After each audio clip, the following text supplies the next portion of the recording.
प्रणाम प्रभु जी। हाँ जी प्रभु जी बोलिए। प्रभु जी, एक पोस्ट है, उसमें यह है कि मंदिर और भगवान दोनों अलग अलग हैं। मंदिर के गेट सभी के लिए, कैसा भी हो, उस सभी के लिए खुलते हैं, बराबर। लेकिन भगवान के द्वार केवल उन्हीं के लिए खुलते हैं जो पूरी तरह से सरेंडर होते हैं। बराबर। तो देखो कैसा है। सरेंडर का मतलब ही यह होता है कि अब अहंकार बचा नहीं, मेरापन अब कुछ नहीं बचा। और ये तब होता है जब उनकी महिमा का ज्ञान हो जाता है। वो जो परमात्मा है वो कैसा है, उसके स्वरूप की समझ आ जाए। हमेशा अपने को श्रेष्ठ मानता है ना। जी और तटस्थता पूर्वक जब तक वो और किसी को श्रेष्ठ नहीं मानता ना, तब तक अहंकार पिघलता नहीं है। तो जिसमें अहंकार भरा है ना, समझना उसने परमात्मा के तत्व को अभी तक जाना नहीं है। परमात्मा के स्वरूप को, उनके दिव्य गुणों को अभी तक जाना नहीं है। और जैसे जैसे वो जानता जाएगा, वैसे वैसे उसके भीतर का अहंकार पिघलता जाएगा, पिघल ही जाएगा। जी छोटा सा एग्जांपल लेते हैं कि मेरे बगैर ये काम हो ही नहीं सकता। ये क्या हुआ बताओ। होता है ऐसा? इसको क्या कहोगे? मेरे बगैर ये काम हो ही नहीं सकता, यानी मैं हूं तब ये सारा कुछ है। मैं हूं इसलिए ये घर चल रहा है। मैं हूं इसलिए, है ना, मेरे घर परिवार वाले सब ठीक ठाक ढंग से चल रहे हैं। नहीं तो इसको कौन देखेगा, मैं नहीं हूं तो। ये होता है ना ऐसा। जी प्रभु जी, अक्सर ये होता क्या है ये। है? ये हाँ, अहंकार है आम ना। लोगों को कहते भी सुनते हैं ये। तो देखो कैसा है। अब ये जो कह रहा है ना, उसको होश नहीं है। जिस दिन वो शांति से बैठकर होश पूर्वक देखेगा ना, देखना यानी क्या, चिंतन मनन करना, होश पूर्वक। और किस बारे में? कि मैं जो खाना खा रहा हूं वो पच रहा है ना। जी मेरे बगैर खाना पचेगा नहीं, ऐसा होता है क्या? नहीं जी। है ना, मेरे ब्लड में सर्कुलेशन हो रहा है ना, पूरे बॉडी में। तो तुम कर रहे हो क्या? तो कोई और शक्ति है जो ये सारा कुछ कर रही है। और जी तुम्हें ऐसा लगता है ना कि मेरे बगैर ये काम होता ही नहीं, तो तुम्हें वो बुद्धि और शक्ति किसने दी जी है ना। पेशाब बंद हो जाएगा ना, कुछ नहीं कर पाओगे, बिल्कुल। तड़पोगे, रोओगे। और तुम कह रहे हो कि मेरे बगैर ये काम नहीं होता है।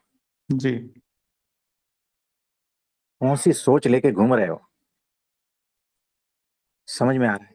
बिल्कुल प्रभु यानी जी। जो भी कुछ हो रहा है ना, सब भाई उसी के द्वारा। तुम्हारे बगैर हो रहा है। बिल्कुल जी। जो भी कुछ हो रहा है तुम्हारे बगैर हो रहा है। तुम्हारे अहंकार की कोई जरूरत नहीं है। तुम्हारी क्या औकात है? जिस दिन ये पता चल जाएगा ना कि मेरी कोई औकात नहीं है, ये सारा विराट इस अस्तित्व को जो है ना देखकर, उसके स्वरूप को देखकर जब ज्ञान होता है ना, तब औकात का पता चलता है कि मैं कुछ भी नहीं हूं, मेरा अहंकार गया। और उस जी वक्त असली सरेंडर होता है। जी। यानी आपने कहा कि जो सरेंडर है परमात्मा के द्वार में, हाँ, वही बुलाया परमात्मा के जाता है। द्वार। जी, उसी के लिए खुलते हैं। हाँ, तो परमात्मा का द्वार सिर्फ और सिर्फ उसी के लिए खुलता है जो परमात्मा के स्वरूप को सही सही समझता है। सूत्र है, याद रखना, लिख जी लेना। परमात्मा का द्वार सिर्फ उसी के लिए खुलता है जो परमात्मा के स्वरूप को सही सही समझता है, यथार्थ रूप से समझता है। और यथार्थ जी रूप से अगर अपने ध्येय स्वरूप को समझना, वही असली उपासना है। जी बाकी सारी उपासना फालतू है। तो ध्येय की स्पष्टता, यानी परमात्मा वो हमारा ध्येय है, उसकी स्पष्टता, उसके स्वरूप की स्पष्टता, यानी वो कैसा है, उसकी महिमा की स्पष्टता, वही जब समझ में आता है, वही जब ज्ञान हो जाता है ना, तब अहंकार अपने आप पिघल जाता है। और उस पिघले हुए अहंकार में ही असली सरेंडर होता है, और तब ही परमात्मा का द्वार आपके लिए खुलता है, याद रखना। या जी कहो प्रभु। कि परमात्मा आपके भीतर प्रकट होता है। जी। आप समझे? जी प्रभु जी। इसमें और कुछ पूछना चाहते हो? कोई शब्द अगर समझ में नहीं आ रहा है तो? नहीं, ये इतना क्लियर है प्रभु जी। यानी कि 101% पूरा नष्ट हुए बिना उस द्वार में प्रवेश नहीं है, ये तो कन्फर्म है। देखो। लेकिन जो हाँ, बोलिए। कहा गया, जो हमें कहा गया है जैसे कि भाई जो है वो रखा गया है, तो वो जो रखा गया है वो भी संपूर्ण नष्ट होगा तभी एंट्री है जी। देखो कैसा है, द्वार पे भगवान खड़े हैं, आपने समझदारी से पूरा सरेंडर कर दिया है, ठीक है, अब कुछ बचा जी। नहीं। लेकिन भगवान को अगर ऐसा लगता है कि इसमें थोड़ा कुछ बचाना है, इसका काम है अभी, जी। है ना, इसमें कुछ बचा के रखना पड़ेगा, क्योंकि कुछ कार्य का वो जो है, कार्य करवाना है इससे। जी। तो वो जो है थोड़ा बचा के रखता है, लेकिन वो किस तरह से बचा के रखता है, जैसे आपने कपड़ा पहना है ना, जो आपके शरीर के साथ में एक रूप नहीं है, कभी जी। भी निकाल सकते हो ना कपड़े को। जी प्रभु जी। उस तरह से कुछ दोषों को इस तरह से रखा है कि जैसे कपड़ा पहना है। आप समझ रहे हो? जी। वास्तव में वो दोष नहीं है, वो चिपके हुए दोष नहीं है, वो ठीक है। अलिप्त दोष है ना। जी। तो भी एंट्री ठीक है जी। है ना, तो इस तरह से है। यानी और कि देखो कैसा है सरेंडर, कैसा होता है कि, हाँ बोलिए। यानी कि जो मैं समझा हूँ, यानी कि जो रखा गया है उसको ही स्वीकार कर लेना, प्रभु की वाणी को यस एज इट इज स्वीकार कर लेना ही हमारा सरेंडर हुआ ना। हाँ जी। कि जो रखा गया है वो भगवान के द्वारा रखा गया है, बस इतना ही ठीक हाँ है। जी। हाँ बस, फिर उसमें उलझना नहीं है। ठीक है जी। वो उसका कार्य है, परमात्मा का कार्य है, अक्षर ब्रह्म सत्पुरुष का कार्य है। जैसे वो तो जब चाहे तब आपका शर्ट निकाल सकता ठीक है जी। है ना। जी। वो एक संकल्प मात्र से जो है ना आपके दोषों को यूं हटा देता जी। है ना। तो उसकी फिक्र नहीं करनी है, कौन मिले है उसकी फिक्र करनी है बस, जी प्रभु जी। है ना। तो जी। वैसा है। और दूसरी बात, हनुमान जी जो थे ना, कितने पावरफुल थे, है ना। पहाड़ जी। लेकर जाना, है ना, उड़ना हवा में, ये जी। आसान बात नहीं। यानी राम तो उड़ नहीं सकते थे, जी। फिर भी जो है ना राम को वो सरेंडर हो गए। राम में ऐसा क्या देखा हो, जी। यानी राम की जो महिमा है ना, उसे पूरे पूरी भीतर उतर गई। बिल्कुल राम जी। कौन है वो जान गया ना, उसके स्वरूप को जान गया। जी। हनुमान जी जो है अपने ध्येय स्वरूप की स्पष्टता हो गई उन्हें, जी। यथार्थ रूप से, बात खत्म हो गई। फिर वो चमत्कार दिखाए या ना दिखाए कोई बात जी। नहीं। जी।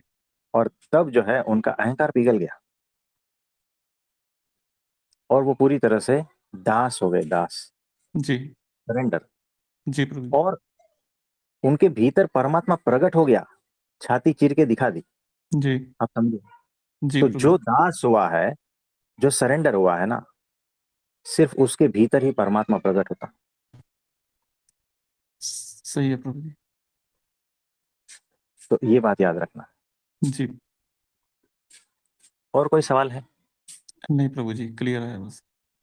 भंवर राम भाई का कोई सवाल था? आप प्रभु जी प्रणाम। प्रणाम प्रभु जी, बोलिए। प्रभु जवाब तो अभी जो चर्चा चल रही थी उसमें मिल गया।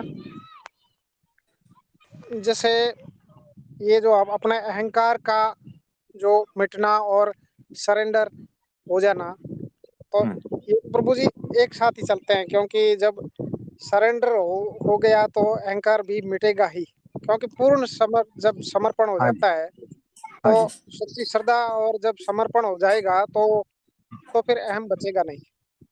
बराबर। तो प्रभु साथ जी एक साथ में होने फिर, वाली घटना है ये। जी प्रभु जी, तो हाँ जी। प्रभु जी, तो इसका मतलब ये था कि जैसे हमारा जो एक एक मिनट है, तो वो ये हर मिनट में हमें पूर्ण समझदारी और पूर्ण होश के साथ वो वो सतपुरुष की लीला के चिंतन में रहना है। एग्जैक्टली, यानी ध्येय का स्वरूप को समझना है, ध्येय के स्वरूप में डूबना है हर पल ध्येय को हर क्षण, है ना। जी, और ध्येय की लीलाओं में शामिल होकर उसका आनंद लेना है हर पल, वही असली ध्येय है और वही असली सरेंडर है। जी। तो आप समझे? लीला लीला चिंतन को थोड़ा प्रभु जी और स्पष्ट करेंगे? सतपुरुष की लीला देखो, चिंतन या ध्येय का लीला चिंतन।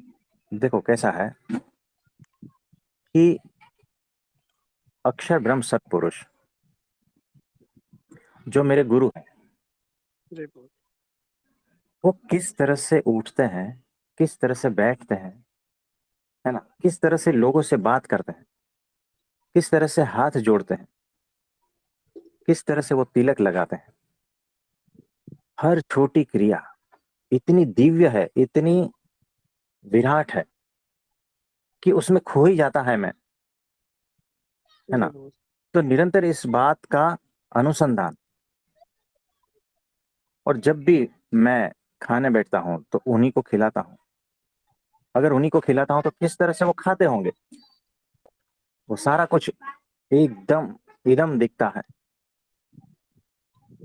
ना। फिर वहां पर कोई दूसरा विचार का अवकाश ही नहीं है, जी दूसरा कोई भाव का अवकाश नहीं है, सिर्फ और सिर्फ दिव्य भाव, दिव्य उनकी लीलाओं का चिंतन मनन, यानी कि वो जो है चल ही रहा है भीतर, स्मृति, वो स्मरण, आप समझ रहे हो। जी प्रभु। और उनके गुणों का चिंतन मनन, यानी कैसे दिव्य गुण है उनके भीतर, है ना।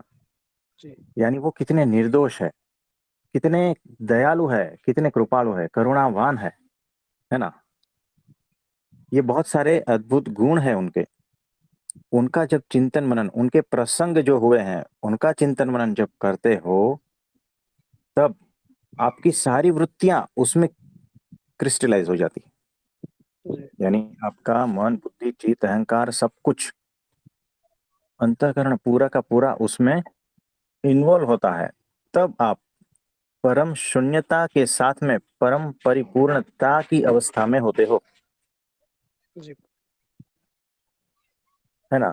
यानी शून्यता के साथ में पूर्णता होती है, यानी अलिप्तता के साथ में लिप्तता होती है, यानी वैराग्य के साथ में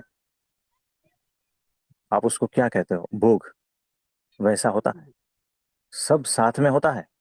वो बिंदु पे ठहर जाना है, और वो बड़ा अद्भुत होता है, बड़ा अद्भुत। जी और उसी को अल्टीमेट स्थिति कही है ना। सिर्फ वैराग्य को अल्टीमेट नहीं कहा है, जी संसार के प्रति वैराग्य, कीचड़ के प्रति वैराग्य, और साथ में परमात्मा में लिप्त, परमात्मा में परमात्मा का भोग, आप समझ रहे हो। ये जी जी दोनों जब साथ में होता है, वो स्थिति को परम स्थिति कहा। यानी पूर्ण शून्यता, यानी अब और कुछ भी नहीं है, यानी कि अमन की अवस्था है, लेकिन फिर भी वो जो क्रिस्टलाइज हुआ मन जो है ना, वो परमात्मा में सतत रत है, वो अवस्था, वो परम अवस्था, जी है ना। तो शून्य भी है, पूर्ण भी है, परम शांत भी है, और परम नृत्य ऑर्केस्ट्रा जो भी कह लो, महारास, वो भी है साथ साथ में, वो परम स्थिति है। यानी वो कैसी स्थिति होगी, आप समझ रहे हो, वो एकांतिक स्थिति है, जी अद्भुत स्थिति है वो। वहां पर से ही सारा आनंद, सारा रस बरसता है ना। जी वो पॉइंट पे आके अद्वैत खत्म हो जाता है, और फिर आगे की यात्रा चालू होती है, आप समझ रहे हो। हाँ जी जी प्रभु जी। और कुछ पूछना चाहते हो? नहीं प्रभु जी, धन्यवाद, बहुत धन्यवाद। हाँ जी, हाँ।